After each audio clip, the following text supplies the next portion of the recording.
Magandang araw po sa inyong lahat, mga minamahal naming tagapakinig, at maligayang pagbabalik sa ating channel na laging naghahatid sa inyo ng mga kwentong pupukaw sa inyong mga puso. Naniniwala ba kayo na ang isang munting bagay, isang alaala mula sa kahapon, ay kayang baguhin ang lahat ng tinatakbo ng kasalukuyan? Ito ang kwento nila, Hayo at Sinag. Isang kwento kung saan ang isang kwintas ay magiging susi sa mga lihim na matagal nang itinago at magiging saksi sa pag-ibig na muling hahanap ng daan pabalik. Halina't pakinggan natin ang unang kabanata. Huminto ang pag-ikot ng mundo sa loob ng marangyang boardroom ng Sinukuan Group of Companies. Ang katahimikan ay halos nakakabingi, mas matalas pa sa alinmang sigaw. Lahat ng mata ay nakatuon sa isang tao. Ang lalaking nakaupo sa dulo ng lamesa. Si Hayo, Sinukuan. Ang kanyang mukha ay parang isang maskarang pinakinis at inukit mula sa pinakamatigas na bato. Walang emosyon, walang awa. We have reviewed the quarterly performance. Ang boses ni Hayo ay malamig. Walang bahid ng anumang pakiramdam. And your department, Mr. Velasco, is not just underperforming. It is a liability. Namilog ang mga mata ng matandang lalaki. Nanginginig ang kanyang mga labi. Sir Hayo, please, bigyan niyo po ako ng isa pang pagkakataon. Hindi kumurap si Hayo. Sa mundo ng negosyo, ang pangalawang pagkakataon ay isang luho na hindi ko ibinibigay. Tumayo siya. Inaayos ang kanyang mamahaling suit. You're fired. Isang salita lang iyon. Ngunit para itong isang hatol ng kamatayan. Nang walang lingon-likod, tinalikuran ni Hayo ang silid. Iniwan ng isang lalaking wasak ang mundo at ang isang dosenang executive na takot na huminga. Naglakad siya sa pasilyo, ang tunog lang ng kanyang sapatos sa makintab na sahig ang maririnig. Isa na namang tagumpay, isa na namang walang lasa na tagumpay. Sa tuktok ng kanyang imperyo, ramdam niya ang lamig, ang pag-iisa. Habang papalapit siya sa kanyang opisina, isang tunog ang bumasag sa katahimikan. Isang tawa ng bata. Napakunot ang kanyang noo. Isang bata sa executive floor. Mula sa sulok, lumabas ang isang babae, tila nagmamadali. Ang kanyang bagong sekretarya. Sa likod nito ay isang maliit na batang babae. Marahil mga 6 na taong gulang na may hawak na manika. Mutya, dahan-dahan lang anak, sabi ng babae. Ang boses niya ay mahinahon, ngunit huli na ang lahat. Sa pagmamadali, nabitawan ng bata ang kanyang manika. Gumulong ito at huminto mismo sa paanan ni Hayo Sinukuan. Huminto siya sa paglalakad. Ang lahat ng tao sa paligid ay tila napahinto rin sa paghinga. Nag-aabang kung anong uri ng galit ang ipapakita ng kanilang yelong CEO. Ang ina, na namumutla, ay dali-daling lumapit. Sir! Naku, pasensya na po. Mutya, halika rito. Ngunit hindi nakatingin si Hayo sa babae, hindi rin sa manika. Dahan-dahan yumuko siya. Isang kilos na hindi pa nakita ng sino man sa kumpanya na ginawa niya. Inabot niya ang manika, ngunit bago pa niya ito makuha, isang bagay ang pumukaw sa kanyang pansin. Isang bagay na kumikinang sa leeg ng bata. Isang kwintas. Simple lang ito, gawa sa pilak. Ngunit ang palawit nito, isang munting sinag ng araw. Huminto ang paghinga ni Hayo. Biglang bumalik ang lahat. Hindi malinaw. Parang isang panaginip na pilit niyang nililimot. Ang tunog ng nababasag na salamin. Ang amoy ng ulan at dugo. Ang sakit na gumagapang sa buo niyang katawan. At sa gitna ng kadilimang iyon, isang mukha. Isang pares ng mga mata na puno ng pag-aalala. Isang kamay na marahang humahaplos sa kanyang noo. Huwag kang mag-alala. Sabi ng isang boses sa kanyang alaala. Ligtas ka na. Ang kwintas. Iyon ang kwintas na ibinigay niya sa babaeng nagligtas sa kanya 7 taon na ang nakalipas. Ang babaeng hindi na niya muling nakita. Ang babaeng may pangalan na hindi man lang niya naitanong. Sir? Ang boses ng sekretarya ang nagpabalik sa kanya sa kasalukuyan. Nakatingin ito sa kanya. Nagtataka sa kanyang reaksyon. Dahan-dahan, itinuwid ni Hayo ang kanyang pagkakatayo. Inabot niya ang manika sa bata. Salamat po, sabi ng bata nang may matamis na ngiti. Ngunit ang mga mata ni Hayo ay hindi bumitaw sa kwintas. Tila hinahatak nito ang bawat hibla ng kanyang kaluluwa.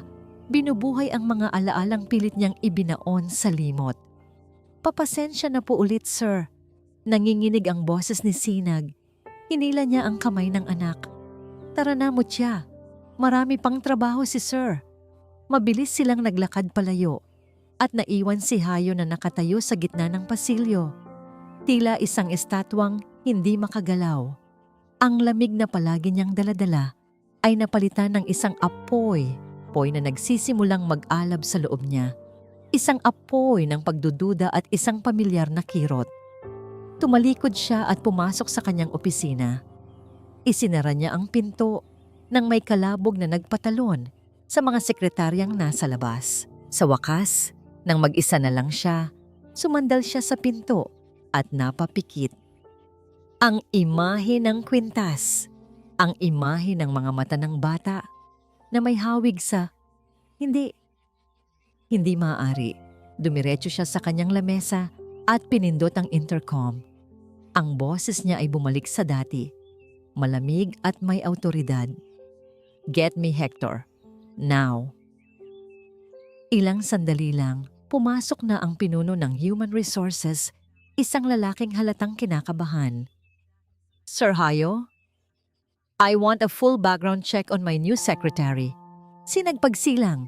Utos ni Hayo, hindi inaalis ang tingin sa bintana kung saan tanaw ang buong syudad na nasa ilalim ng kanyang mga paa. I want to know everything. Kung saan siya nag-aral, saan siya tumitira, kung sino ang mga kaibigan niya, everything. Sir, that's highly irregular. Do it! Putol ni Hayo sa anumang pagtutol. Before the end of the day. Tumango na lamang si Hector at mabilis na lumabas ng opisina. Lumipas ang ilang oras. Ang araw ay unti-unti nang lumubog. Nag-iiwan ng kulay kahel na guhit sa kalangitan.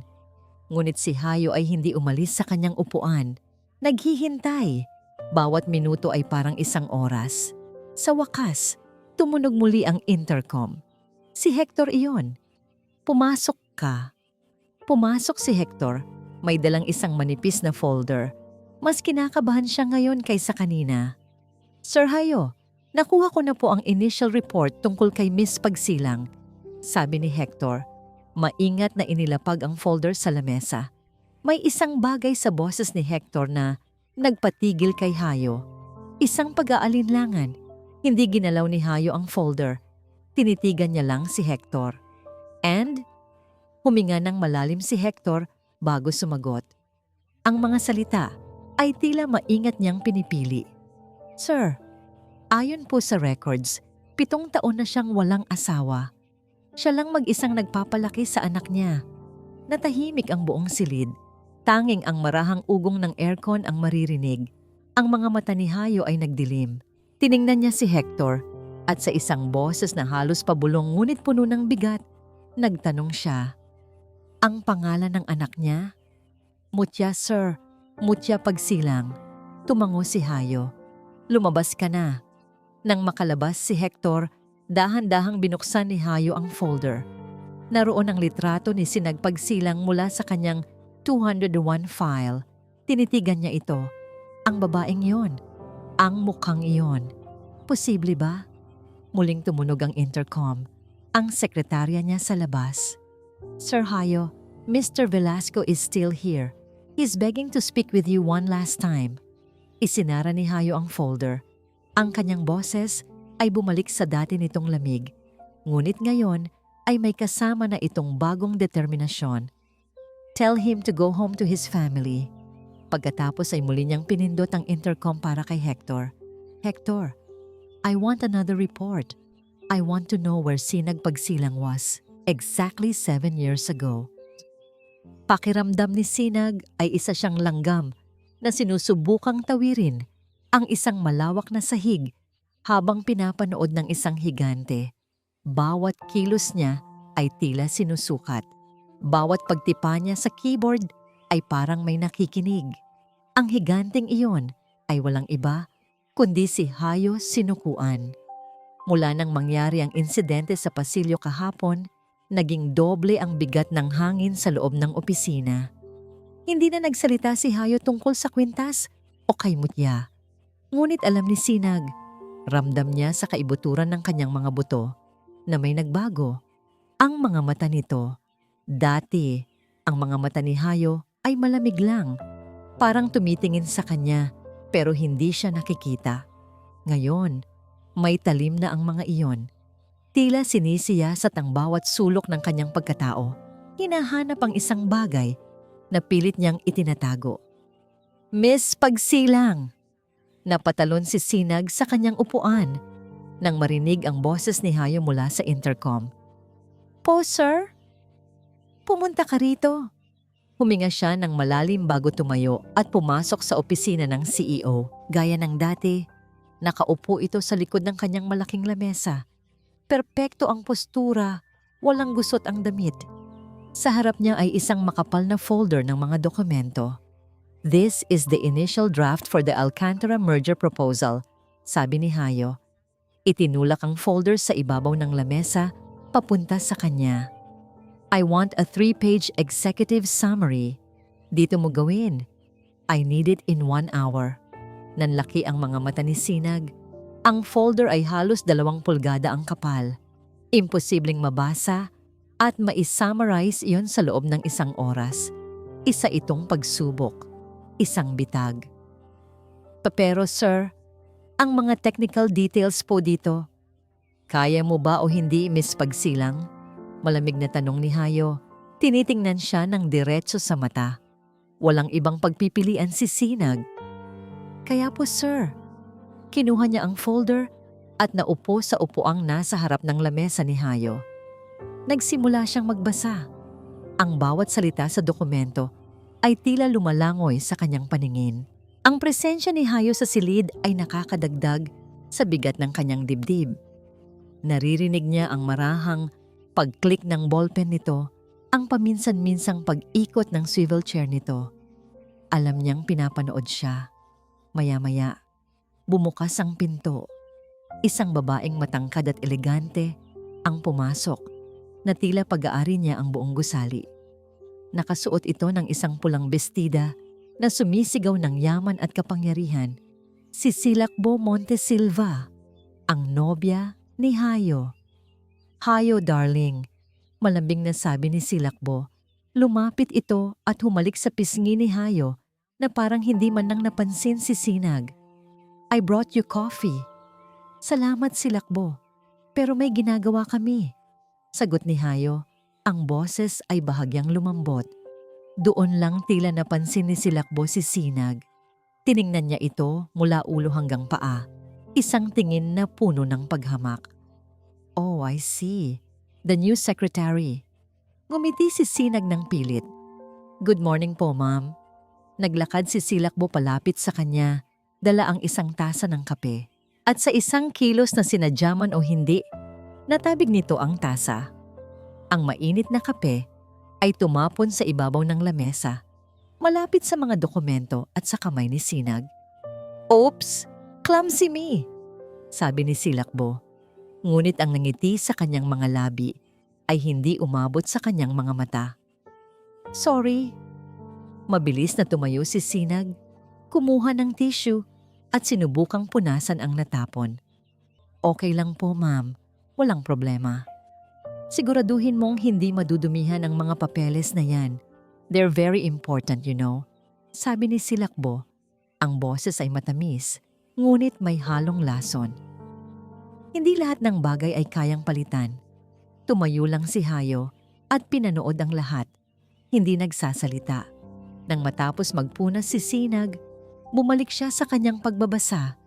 Pilit na iwinawaksi ang kahihiyan at ang init ng tingin ni Silakbo. Makalipas ang halos 1 oras, Sa wakas ay natapos ni Sinag ang summary.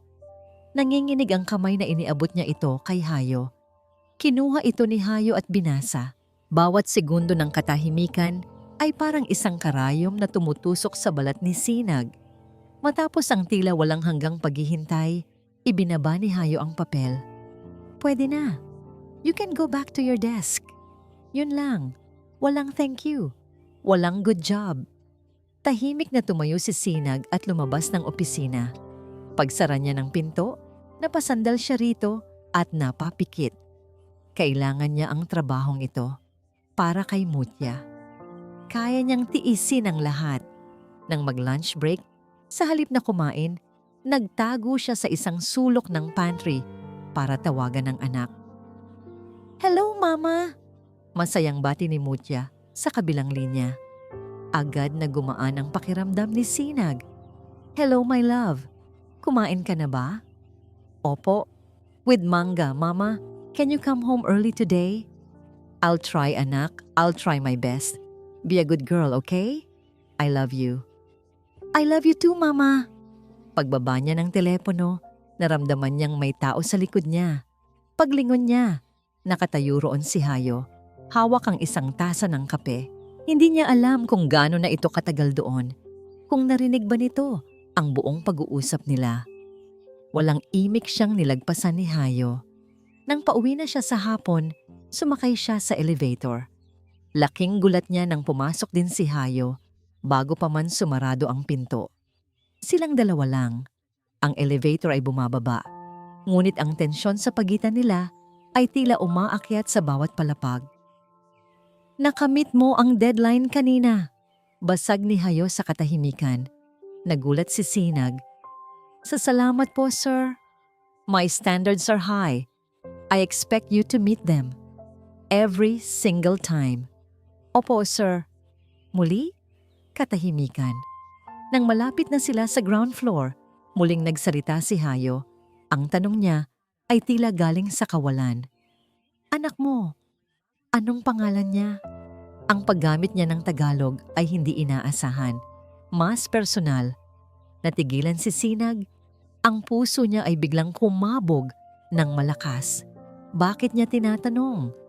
Ang pinto ng elevator ay nagsimulang bumukas. Mutya po, sagot ni Sinag. Ang boses ay halos pabulungi. Narinig niya itong inulit ang pangalan.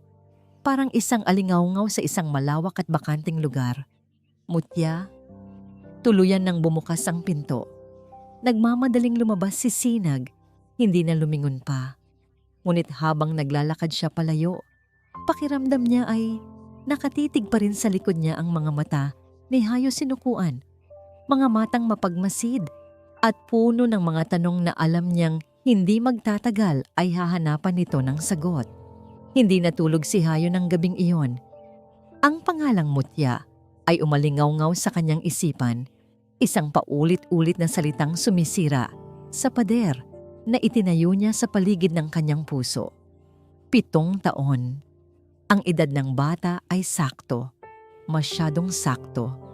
Kinabukasan, pumasok siya sa opisina na may daladalang bigat na hindi kayang sukatin ng anumang financial report.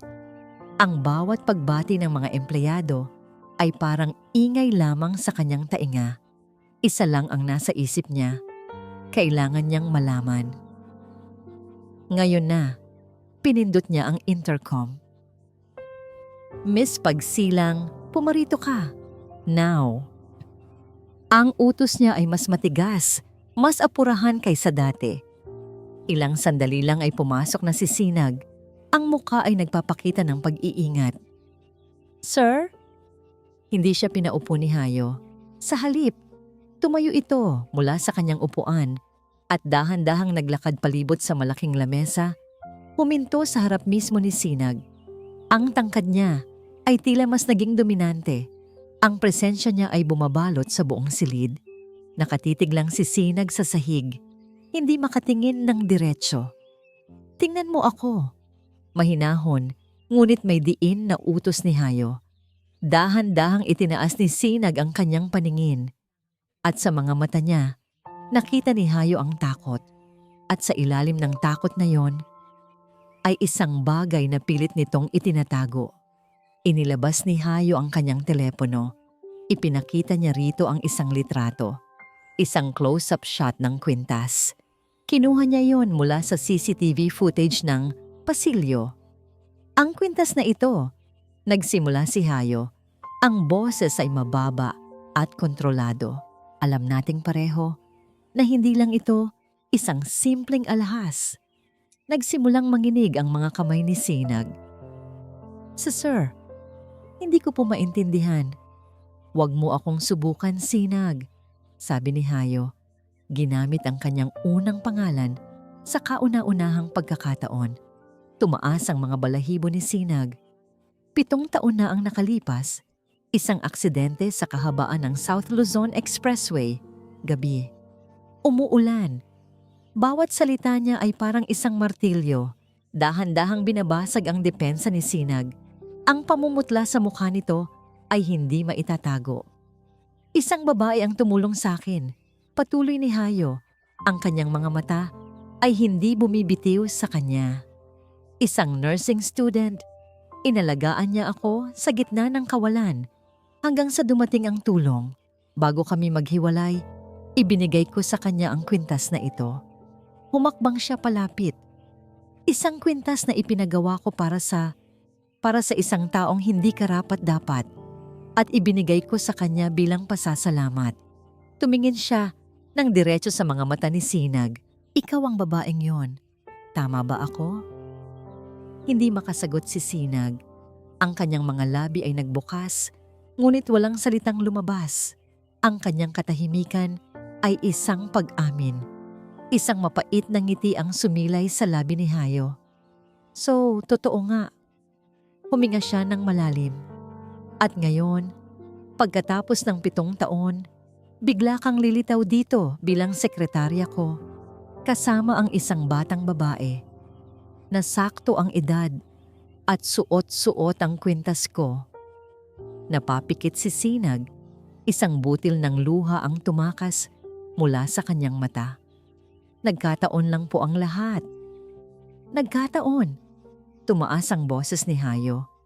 Nagkataon lang na ang anak mo ay may mga matang katulad ng sa akin. Ang huling mga salita ay tumama kay Sinag na parang sampal.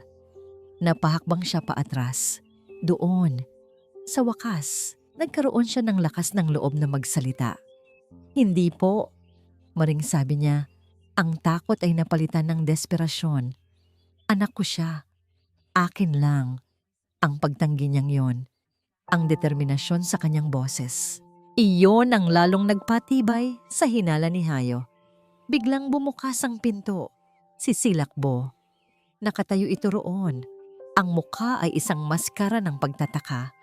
Ngunit ang mga mata ay nag-aapoy sa selos. Narinig niya ang lahat. Hayo? Anong nangyayari dito? Tanong ni Silakbo. Ang boses ay puno ng pagbabanta. Hindi pinansin ni Hayo si Silakbo. Ang kanyang buong atensyon ay nakay Sinag pa rin. Kailangan ko ng kasiguraduhan, sabi ni Hayo. Ang boses ay muling naging malamig, parang isang surgeon na magsasagawa ng isang operasyon. Hindi ako mabubuhay sa pagdududa. Gusto ko ng isang DNA test. Nanigas si Sinag. Hindi niyo pwedeng gawin yan sa anak ko. Hindi ito isang pakiusap, Miss Pagsilang. Giit ni Hayo. Ito ay isang demand. Kung mali ako, kung napatunayan na wala akong kinalaman sa inyo, bibigyan kita ng sapat na pera para hindi mo na kailangang magtrabaho pa habang buhay. Hinding-hindi na kita muling guguluhin. Iyon ang pangako ko.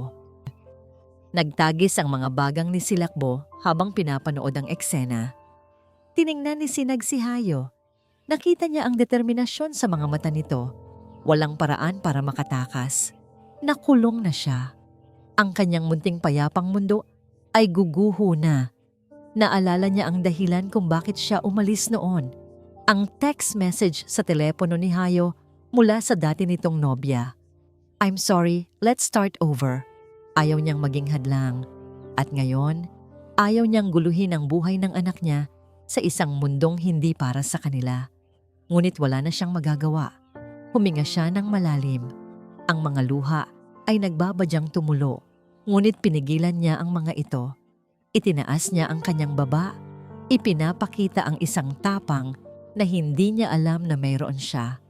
Tumingin siya kay Hayo sa mga mata ng lalaking minsan niyang tinulungan at marahil minsan niyang minahal. Sige po sir, payag ako. Pinanood ni Silakbo Montesilva ang pagsasara ng pinto sa likuran ni Sinag pagsilang. Ang tapang na ipinakita ng babae, ang determinasyon sa mga mata nito ay nagpadala ng panginginig sa kanyang gulugod. Hindi ito takot, ito ay purong galit. Hayo, anong kabaliwan ito? Sabi ni Silakbo. Ang boses niya ay nawalan na ng lambing at napalitan ng nanunumbat na tono. Isang DNA test? Sa anak ng sekretarya mo? Nababaliw ka na ba? Tumingin si Hayo sa kanya. Ang muka ay hindi mabasa. Gagawin ko ang kailangan kong gawin, Silakbo. Dahil lang sa isang kwintas? Dahil lang sa isang lumang kwento? Sigaw ni Silakbo. Paano tayo? Paano ang kasal natin? Iniisip mo ba kung anong sasabihin ng mga tao? Ng pamilya ko? Ang pamilya ko. Iyon ang pinakamahalaga sa lahat.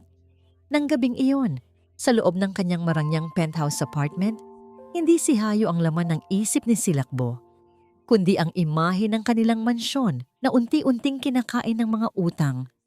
Ang mga negosyo nilang isa-isang nalulugi. Ang desperadong mukha ng kanyang ama. Tumunog ang kanyang telepono. Ang kanyang ama. Silakbo anak, bungad ng matanda. Ang boses ay puno ng pag-aalala. Tumawag na naman ang bangko. Kailangan na nating magbayad sa Biyernes. Kung hindi, wala na. Wala nang matitira sa atin. Napahigpit ang hawak ni Silakbo sa telepono. Papa, huwag kayong mag-alala. Inaayos ko na. Malapit na. Siguraduhin mo anak, sabi ng kanyang ama. Si Hayo sinukuan na lang ang pag-asa natin. Huwag mong hahayaang makawala yan. Pagkababa ng telepono, ibinato ito ni Silakbo sa malambot na sofa. Hindi siya papayag. Ang sinukuan empire, ang pangalan, ang pera, ang kapangyarihan, iyon ay dapat na sa kanya. Hindi ito mapupunta sa isang hamak na sekretarya at sa anak nito sa labas.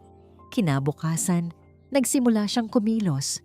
Ang una niyang pinuntahan ay isang maliit at hindi kapansin-pansing coffee shop sa isang sulok ng Makati.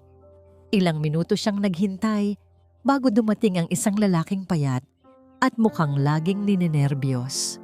Isa itong medical technologist sa isa sa mga pinakaprestihiyosong laboratorio sa bansa. May utang na loob ito sa pamilya Montesilva. Ma'am Silakbo, bati ng lalaki, hindi makatingin ng diretso. Inilapag ni Silakbo ang isang itim na briefcase sa ibabaw ng lamesa.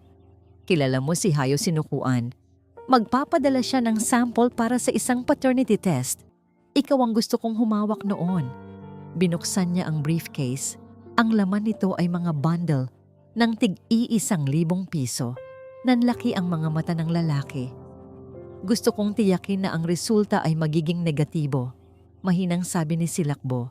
Ang boses ay parang isang ahas na gumagapang. 0% probability. Malinaw ba? Tumango-tango ang lalaki. Nilulunok ang kanyang laway. Oo po, ma'am. Pero hindi lang yan. Dagdag ni Silakbo. May inabot siyang isang maliit na sobre. Sa loob nito ay isang larawan at isang pangalan. Gusto kong ang resulta ay ituturo siya. Tiningnan ng lalaki ang litrato. Si Ricardo Velarde, ang pinakamalaking karibal ni Hayo sa negosyo. Naintindihan agad ng medtech ang plano. Isang obra maestra ng kasamaan. Hindi lang nito tatanggalin si Hayo sa eksena. Sisirain din nito ng tuluyan ang kredibilidad ni Sinag. Gagawin nitong mukhang isang desperadong babae na gumamit ng anak para sirain ang dalawang pinakamakapangyarihang tao sa industriya. Wala kang dapat ipag-alala, Ma'am Silakbo, sabi ng lalaki. Nanginginig na isinara ang briefcase. Ako na po ang bahala. Ang pangalawang bahagi ng kanyang plano ay mas delikado. Nang hapong iyon, sinadya niyang pumunta sa isang high-end na restaurant kung saan alam niyang madalas kumain si Ricardo Velarde. Nagsuot siya ng isang damit na kapansin-pansin. Nakita niya si Velarde sa isang table. Naglakad siya papalapit at sinadyang matapilok malapit dito. "Oh, I'm so sorry," sabi ni Velarde. Tinutulungan siyang tumayo. "It's okay, it's my fault," sabi ni Silakbo. Ngumiti ng kaakit-akit. "You're Ricardo Velarde, right? I'm Silakbo Montesilva." "The Silakbo Montesilva?" Hayo Sinukuan's fiancé. Tanong ni Velarde, may halong interes sa kanyang mga mata. "Soon-to-be wife." Pagtatama ni Silakbo. "Can I join you for a drink? Baka may mapag-usapan tayong business." Umupo sila. Nag-usap. Tumawa. Sinadya niyang umupo sa isang lugar kung saan kitang-kita sila ng maraming tao. Kabilang na ang isang kilalang society gossip columnist. Hahayaan niyang ang mga chismis ang gumawa ng sarili nitong lason. Pauwi na siya nang dumaan siya sa gusali ng SGC. Mula sa kanyang kotse, nakita niya ang isang eksenang halos magpasabog sa kanyang puso sa galit. Sa labi ng gusali, nakaupo si Mutya, naghihintay sa kanyang ina. Lumabas si Hayo mula sa elevator. Huminto ito. Tinitigan niya ang bata. Pagkatapos, may kinuha siya sa kanyang bulsa, isang chocolate bar, at iniabot ito sa bata. Ngumiti si Mutya at tinanggap ito. Isang simpleng kilos, isang maliit na kabaitan. Ngunit para kay Silakbo, isa itong deklarasyon ng digmaan. Ang yelong puso ni Hayo Sinukuan ay nagsisimula nang magpakita ng bitak. At ang babaeng iyon, kasama ang kanyang anak, ang may hawak ng pait, nasisira dito. Hindi na siya makakapayag. Kailangan na niyang bilisan.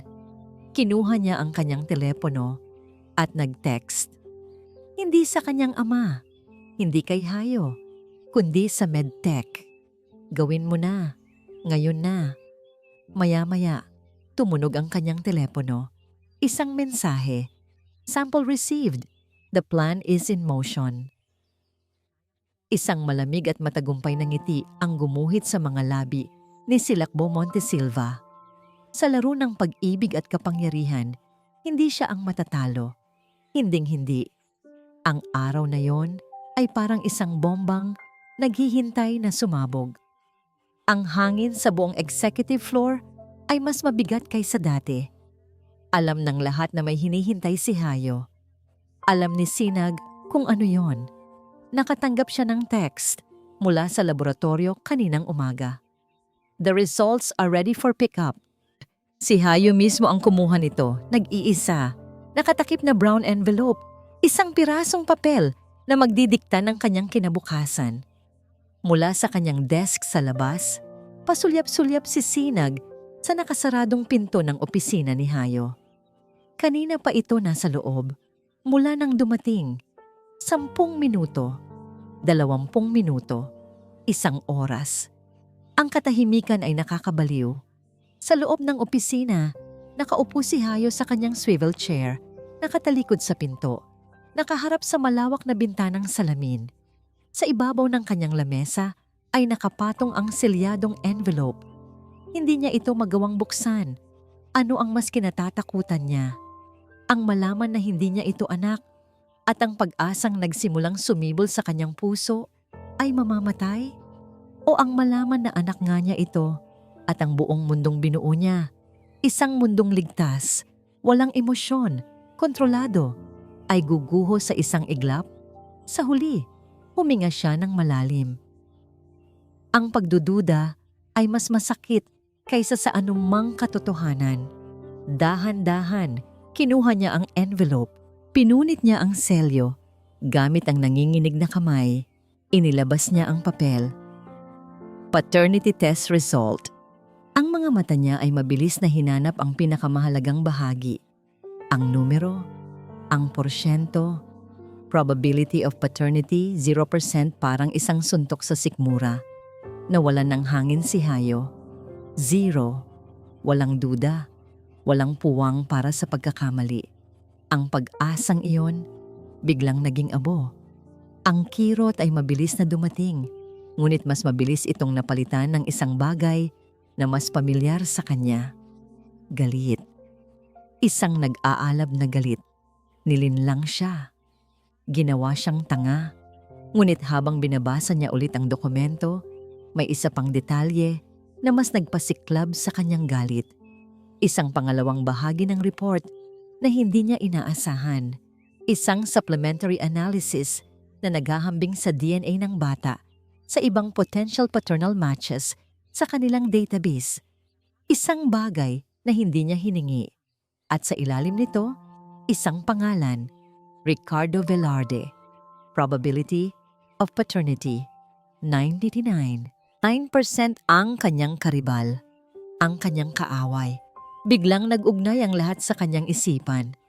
Ang chismis na narinig niya tungkol kay Silakbo at Velarde na nag-uusap sa isang restaurant. Ang biglaang paglitaw ni Sinag sa kanyang kumpanya. Ito pala ang plano. Isang masalimuot na bitag. Gamitin ang anak ng kanyang kaaway para guluhin siya, para sirain siya. At siya, ang kinikilalang pinakamatalinong negosyante, ay nahulog dito nang walang kahirap-hirap. Ang galit niya ay naging isang bulkan, handa nang sumabog. Pinindot niya ang intercom, ang daliri ay halos bumaon sa sobrang diin. Sinanag, pumasok ka. Pumasok si Sinag. Ang muka ay puno ng pag-asa at takot. Nakita niya ang envelope sa lamesa. Sir, ano po? Hindi sumagot si Hayo. Tumayo siya, kinuha ang papel, at dahan-dahang naglakad papalapit sa kanya. Ang bawat hakbang niya ay mabigat. Ang kanyang anino ay tila lumalamon kay Sinag. Nang nasa harap na niya ito, hindi niya ito sinampal. Hindi siya sumigaw. Mas malala pa roon ang ginawa niya. Ibinagsak niya ang papel sa sahig, sa paanan ni Sinag. Pulutin mo! Utos niya. Ang boses ay walang emosyon na mas nakakatakot pa kaysa sa isang sigaw. Nanginginig na yumuko si Sinag at pinulot ang papel. Binasa niya ito. Nakita niya ang 0%. Ang mundo niya ay gumuho. Pagkatapos, nakita niya ang pangalan ni Ricardo Velarde. Ang kanyang pagkalito ay naging isang purong horror. Hindi totoo to. Pabulong niyang sabi, umiiling. Hindi ko kilala ang taong yan. Sir, maniwala kayo sa akin. Maniwala? Isang mapaklang tawa ang kumawala kay Hayo. Pinaniwala mo akong mayroon tayong koneksyon. Pinaniwala mo akong may pag-asa.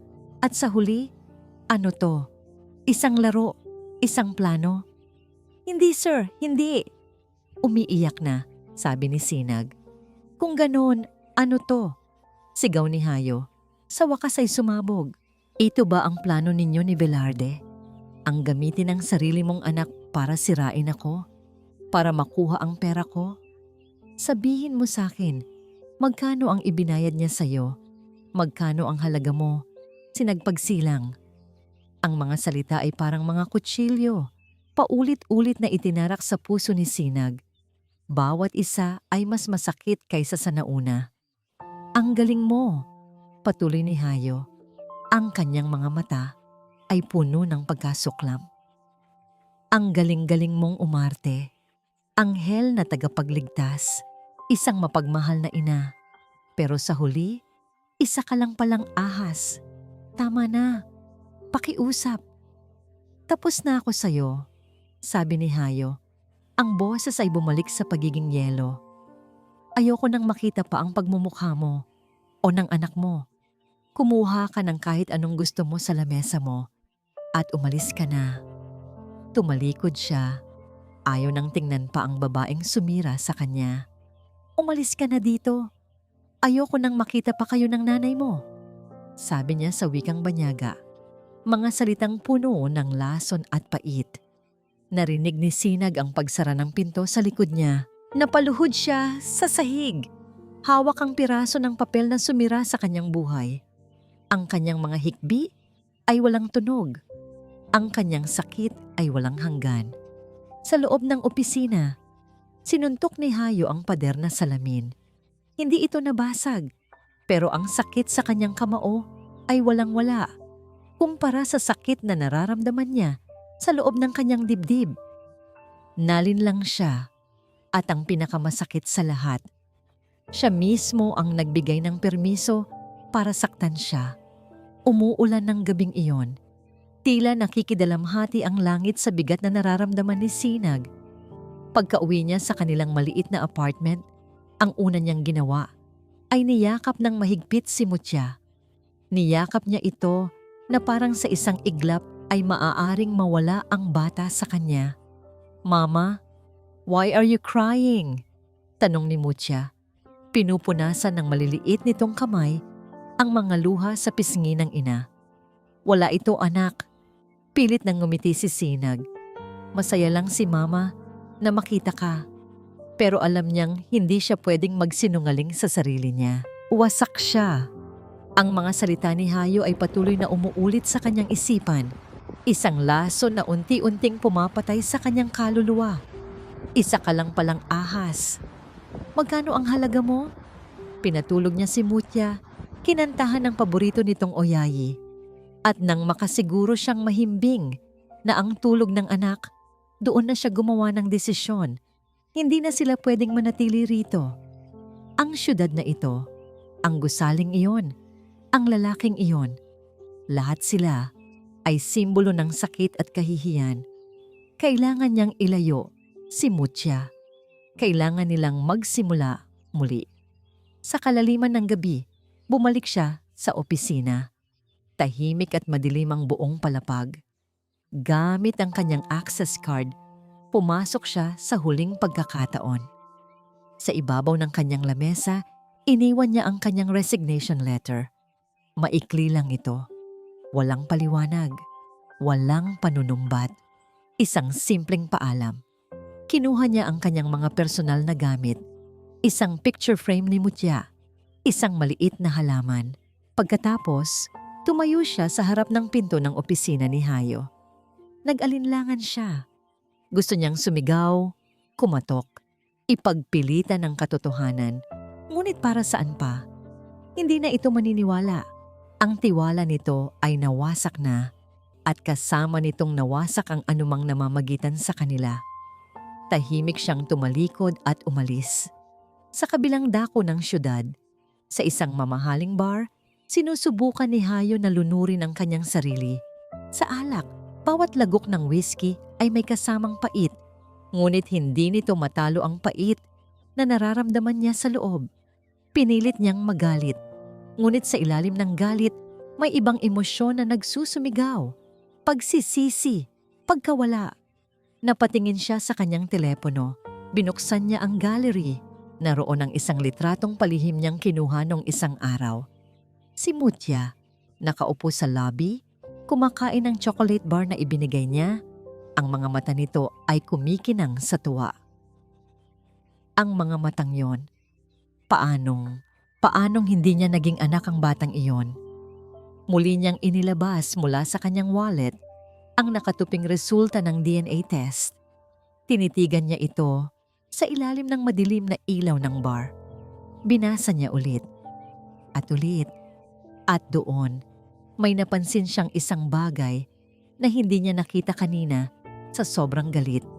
Isang maliit na detalye. Ang selyo ng laboratorio sa ibabang bahagi ng papel, bahagya itong malabo. Parang na-scan at na-print muli. At ang pirma ng hepe ng laboratorio, iba ang kurbada kumpara sa mga pirma na nakita na niya dati sa ibang dokumento. Maliit na bagay, marahil ay imahinasyon niya lang. Isang desperadong paghahanap ng pag-asa. Ngunit si Hayo Sinukuan ay yumaman at naging makapangyarihan hindi dahil sa swerte, kundi dahil sa kanyang matalas na atensyon sa detalye. At ang mga detalyeng ito ay bumabagabag sa kanya. Biglang nag-vibrate ang kanyang telepono. Isang unknown number. "Hello?" Sagot niya. Ang boses ay magaspang dahil sa alak. Walang sumasagot sa kabilang linya. Tanging isang static na tunog. Aakmang ibababa na niya ang tawag nang may marinig siyang isang boses. Binago, parang galing sa isang computer, ngunit malinaw ang bawat salita. "Hindi lahat ng nakikita mo ay totoo, Mr. Sinukuan." At pagkatapos, biglang naputol ang linya. Napatitig si Hayo sa kanyang telepono. Ang mga salitang yon ay parang isang susi na nagbukas ng pinto ng pagdududa sa kanyang isipan. "Hindi lahat ng nakikita mo ay totoo." Muli niyang tiningnan ang resulta ng DNA test. Ngayon, hindi na ito isang hatol. Isa na itong palaisipan. Ang kalasingan niya ay biglang naglaho, napalitan ng isang malamig na katinuan. May mali. Mayroong napakalaking mali sa lahat ng ito. Dali-dali siyang tumayo, iniwan ang bayad sa lamesa at nagmamadaling lumabas ng bar. Kailangan niyang malaman. Kailangan niyang makausap si Sinag. Ngunit pagdating niya sa SGC Tower kinabukasan, ang una niyang nakita ay ang bakanteng lamesa. At sa ibabaw nito, ang isang puting sobre. Ang resignation letter niya. "Gusto kong malaman ang lahat." Ang boses ni Hayo ay parang yelo sa loob ng opisina ng kanyang private investigator, isang dating general na may utang na loob sa kanyang ama. "Gusto kong malaman kung sino ang nag-asikaso ng DNA sample, sino ang pumirma sa resulta, at gusto kong makita ang lahat ng CCTV footage ng laboratoryong iyon sa loob ng huling 48 oras. "Masusunod, Hayo," sagot ng matandang investigator. Napansin ang apoy sa mga mata ng CEO. Hindi nagtagal ang paghihintay ni Hayo. Sa loob lamang ng ilang oras, ang mga piraso ng puzzle ay nagsimulang magkabit-kabit ng mas mabilis kaysa sa inaasahan niya. Ang unang dumating ay ang report mula sa isang source sa loob ng bangko. Ang Montesilva family ay lubog sa utang. Malapit na silang ma-foreclose. Ang kasal nila ni Silakbo ang nag-iisang salbabida. Motibo, ang pangalawa ay ang CCTV footage. Isang lalaking medical technologist na palihim na nakipagkita sa isang babae sa isang parking lot. Ang babae, si Silakbo. May iniabot itong briefcase, mekanismo, at ang panghuli, ang pinakamatibay na ebidensya, ang orihinal na resulta ng DNA test na nakuha ng investigator mula sa isang tapat na empleyado ng laboratorio. Nakatago ito, hindi isinama sa official records. Binuksan ito ni Hayo. Ang kanyang mga kamay ay hindi na nanginginig. Ang nararamdaman niya ay hindi na pag-aalinlangan, kundi isang malamig na kasiguraduhan. Probability of paternity, 99.9%. Isang malakas na mura ang kumawala sa kanyang bibig. Isinuklay niya ang kanyang mga daliri sa buhok. Ang bigat ng kanyang pagkakamali ay dumagan sa kanya na parang isang toneladang bato. Ang mga salitang binitiwan niya, ang sakit na idinulot niya, ang pagtataboy na ginawa niya kay Sinag, lahat ay base sa isang kasinungalingan. Isang napakasalimuot na kasinungalingan na gawa ni Silakbo. Bulong niya sa sarili. Kailangan niya itong mahanap. Kailangan niyang humingi ng tawad. Samantala, sa maliit na apartment ni Sinag, katatapos lang niyang mag-impake ng kanilang mga gamit sa ilang maleta. Handa na silang umalis. Naghihintay na lang siya ng taxi na magdadala sa kanila sa bus station. Ang plano niya ay umuwi sa probinsya ng kanyang ina, isang lugar kung saan walang nakakakilala sa kanila. "Mama, saan po tayo pupunta?" tanong ni Mutya, yakap-yakap ang kanyang manika. Lumuhod si Sinag at hinawakan ng pisngi ng anak. "Pupunta tayo sa isang adventure, anak. Isang bagong simula." Biglang may kumatok ng malakas sa pinto. Nagulat si Sinag. "Sino yan?" "Sinag, buksan mo to. Mag-usap tayo." Ang boses ni Silakbo. Nanigas si Sinag. Anong ginagawa niya rito? Umalis ka na. Wala tayong dapat pag-usapan. Sigaw ni Sinag. Niyakap si Mutya para protektahan ito. Kung hindi mo to bubuksan, sisirain ko to. Sa sobrang takot, dahan-dahang binuksan ni Sinag ang pinto. Doon, nakatayo si Silakbo. Ang kanyang mukha ay hindi na ang mukha ng isang eleganteng sosyalera. Ang kanyang buhok ay magulo. Ang kanyang mga mata ay nanlilisik sa galit at desperasyon. Alam niyang malapit na siyang mabuko. Saan ka pupunta? Tanong ni Silakbo. Itinulak ang pinto at pumasok sa loob. Tatakasan mo ba ang gulo na sinimulan mo? Wala akong sinimulang gulo, sagot ni Sinag. Ikaw ang may gawa ng lahat ng to. Ako?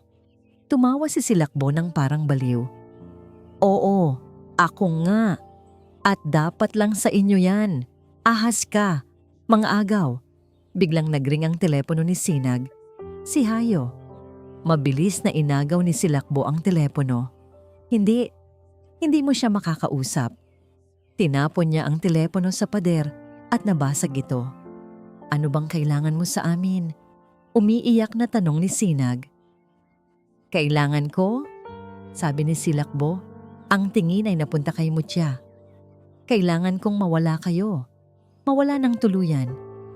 Hinablot niya ang braso ni Sinag at itinulak ito papunta sa pinto. Sumama kayo sa akin. Hindi, bitiwan mo kami. Ngunit mas malakas si Silakbo sa kanyang galit. Kinaladkad niya si Sinag at ang umiiyak na si Mutya palabas ng apartment at papunta sa kanyang sasakyan. Magsama kayo sa impyerno, sigaw ni Silakbo. Itinulak sila sa loob. Samantala, paulit-ulit na tinatawagan ni Hayo ang numero ni Sinag. Cannot be reached. Kinabahan siya.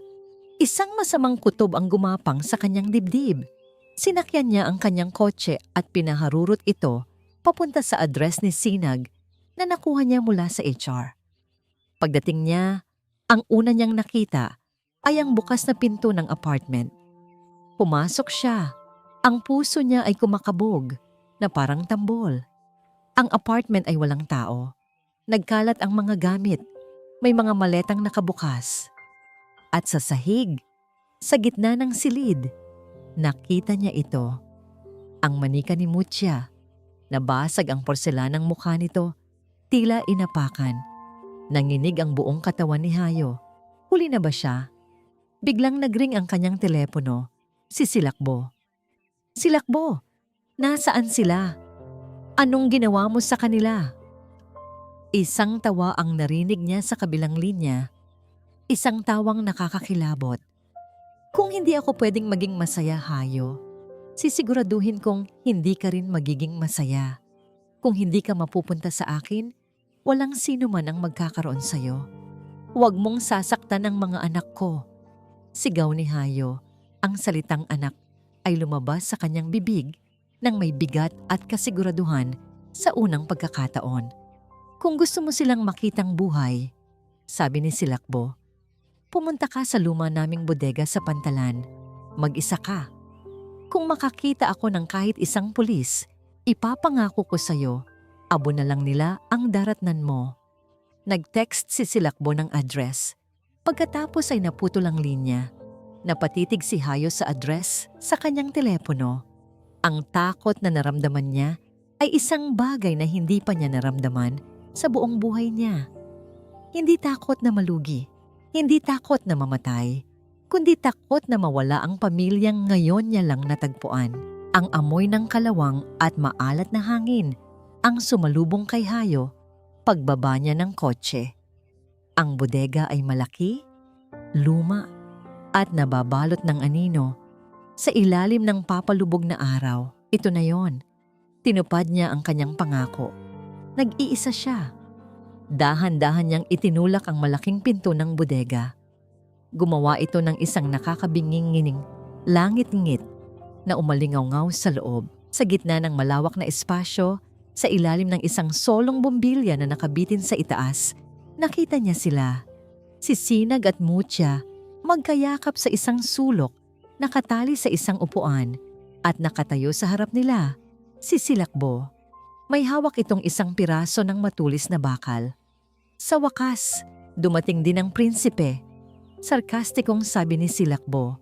Ang kanyang boses ay nanginginig sa galit. Silakbo, pakawalan mo na sila, mahinahong sabi ni Hayo. Itinaas ang kanyang mga kamay para ipakita na wala siyang armas. Ako ang kailangan mo, hindi sila. Tapusin na natin to.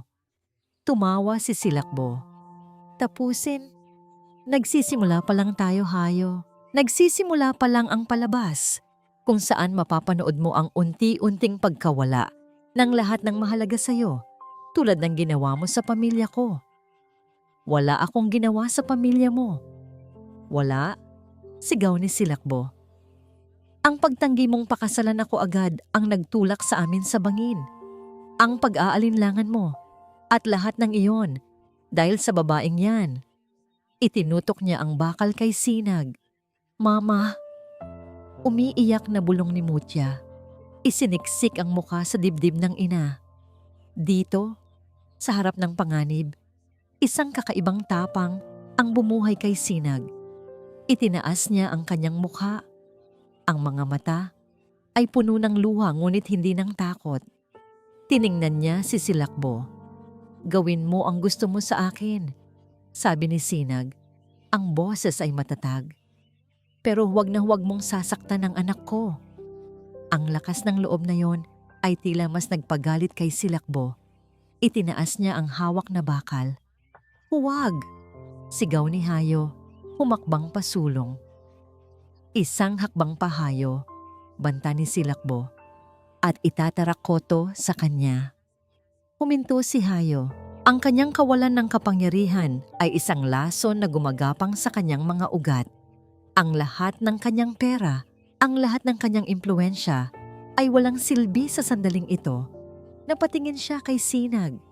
Sa mga mata nito, nakita niya ang sakit, ang pagod, at ang walang katumbas na pagmamahal para sa kanilang anak.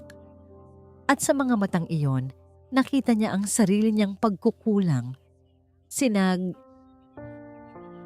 Nagsimula si Hayo. Ang kanyang boses ay basag. Hindi na boses ng isang CEO, kundi boses ng isang lalaking nagsisisi. Patawarin mo ako. Napatigil si Silakbo. Napatigil si Sinag. Ako ang may kasalanan ng lahat ng to, patuloy ni Hayo. Ang mga luha ay nagsimula nang mamuo sa kanyang mga mata. Dahil sa takot ko, dahil sa pride ko, sinaktan kita. Sinabi ko ang mga bagay na hinding-hindi ko mapapatawad sa sarili ko. Naglakad siya palapit, dahan-dahan. Ang totoo, minahal kita mula pa nung gabing iyon, ang gabing iniligtas mo ako. Ikaw ang nag-iisang sinag ng liwanag sa madilim kong mundo. At natakot ako. Natakot akong masaktan ulit. Kaya itinulak kita palayo. Tumigil ka! Sigaw ni Silakbo. Ngunit ang kanyang boses ay mahina na. Tila nawawalan ng lakas. Hindi pinansin ni Hayo. Ang kanyang mga mata ay nakatuon lamang kay Sinag. Hindi ko nasasayangin ang pagkakataong ito. Mahal na mahal kita, Sinag.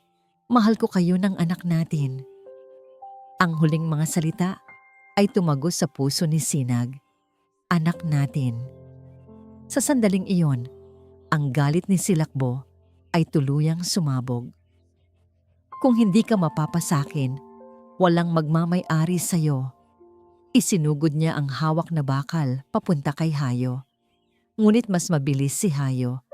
Sinalubong niya ang atake, hinawakan ng kamay ni Silakbo. Nagpambuno sila. Sa gitna ng kaguluhan biglang bumukas ng malakas ang mga pinto ng bodega. Isang liwanag ang pumasok, mga anino ng mga pulis. Freeze! Pulis to! Bitiwan mo yan! Bago pa siya nag-iisa kanina, gumawa na ng isang tawag si Hayo sa kanyang pinagkakatiwalaang investigator. Isang contingency plan. Nang makita ni Silakbo ang mga pulis, alam niyang tapos na ang laro.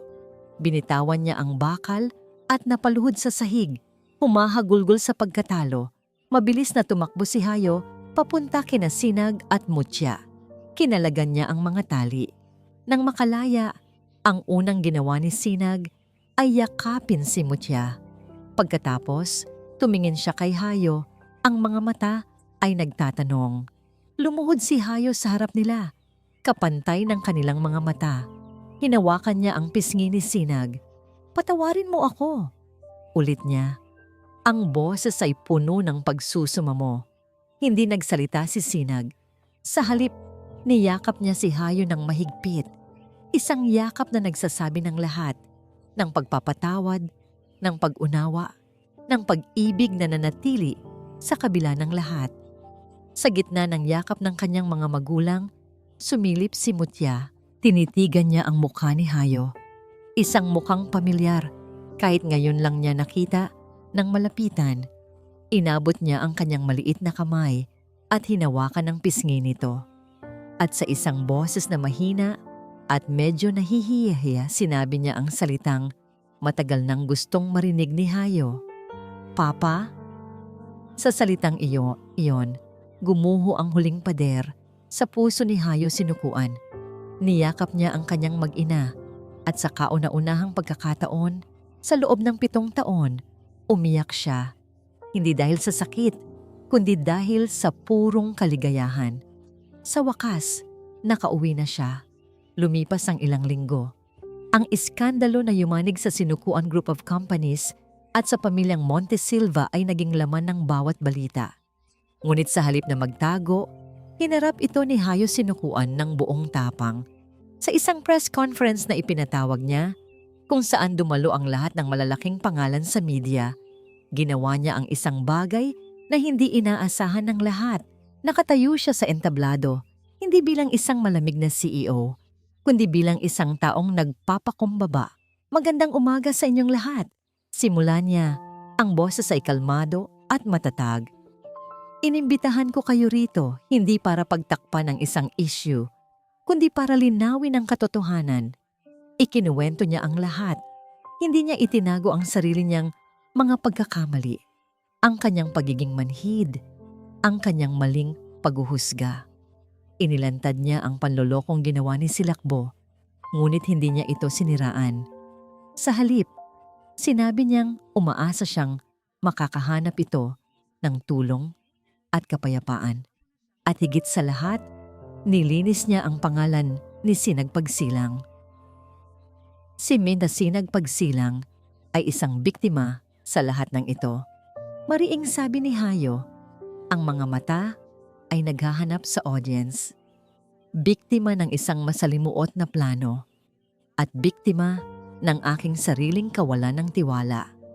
Siya ay isang babaeng may dangal, isang matapang na ina, at ang pinakamahalagang tao sa buhay ko.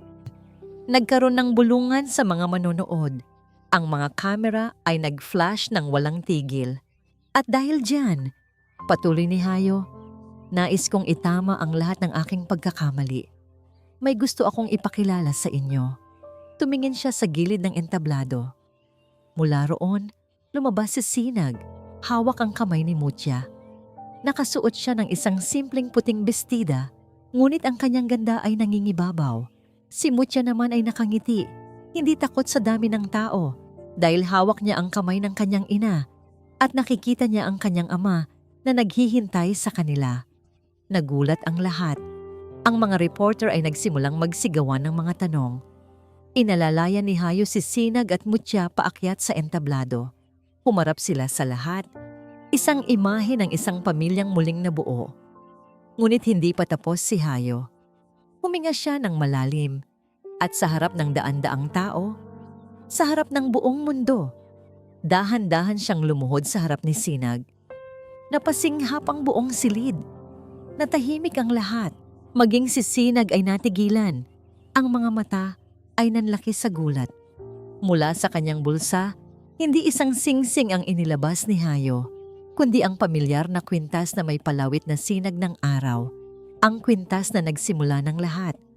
Sinag Pagsilang, sabi ni Hayo. Ang kanyang boses ay nanginginig sa emosyon, ngunit ang kanyang mga mata ay puno ng katapatan. You saved me once. Iniligtas mo ang buhay ko 7 taon na ang nakalipas. Ngayon, hayaan mong hilingin ko sa iyo na iligtas mo ako habang buhay. Hayaan mong ibigay ko sa iyo ang pangalan ko, ang puso ko, at ang bawat araw na natitira sa akin. Itinaas niya ang kwintas. Will you and Mutya be my family? Pakasalan mo ako. Ang mga luha ay malayang tumulo sa mga mata ni Sinag. Hindi luha ng sakit, kundi luha ng purong kaligayahan. Tumingin siya kay Mutya na nakangiti ng malapad at pagkatapos ay tumingin siya pabalik sa lalaking nakaluhod sa harap niya, ang kanyang nakaraan, ang kanyang kasalukuyan, at ang kanyang hinaharap. Dahan-dahan, tumango siya. Oo, Hayo, oo. Isang malakas na palakpakan at sigawan ng pumuno sa buong silid. Tumayo si Hayo, isinuot ang kwintas sa leeg ni Sinag at hinalikan ito. Isang halik na puno ng pangako, pagpapatawad at isang bagong simula. Niyakap niya ang kanyang mag-ina at sa gitna ng ingay at kumikinang na mga ilaw, nahanap nila ang kanilang sariling payapang mundo. Ang huling eksena ay hindi na sa isang boardroom o sa isang bodega. Ito ay sa dalampasigan. Ang araw ay papalubog, nag-iiwan ng gintong kulay sa kalangitan. Naglalakad sina Hayo at Sinag, magkahawak kamay. Sa balikat ni Hayo ay nakaupo si Mutya, tumatawa habang hinahabol ng hangin ang kanyang buhok. Wala ng mga pader, wala ng takot, tanging pag-ibig. Tumingin si Hayo kay Sinag at ngumiti. Isang tunay na ngiti na umabot sa kanyang mga mata. At sa ngiting iyon, alam ni Sinag na ang lalaking minsan niyang iniligtas ay siya na ngayong nagligtas sa kanya pabalik. Sama-sama, sa wakas, sila ay buo. At dito po nagtatapos ang kwento nila Sinag at Hayo sa ating audio drama, Ang Kwintas ng Kahapon.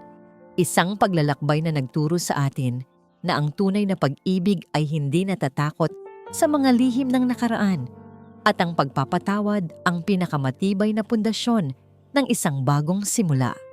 Nagpapatunay lamang na gaano man kadilim ang kahapon, palaging may sisikat na bagong pag-asa. Taos puso po akong nagpapasalamat sa inyong walang sawang pagsubaybay at pakikinig sa bawat kabanata.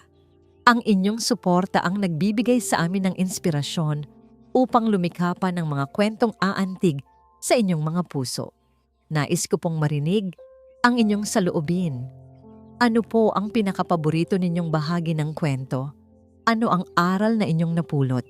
I-comment nyo lang po sa ibaba at ating pag-usapan.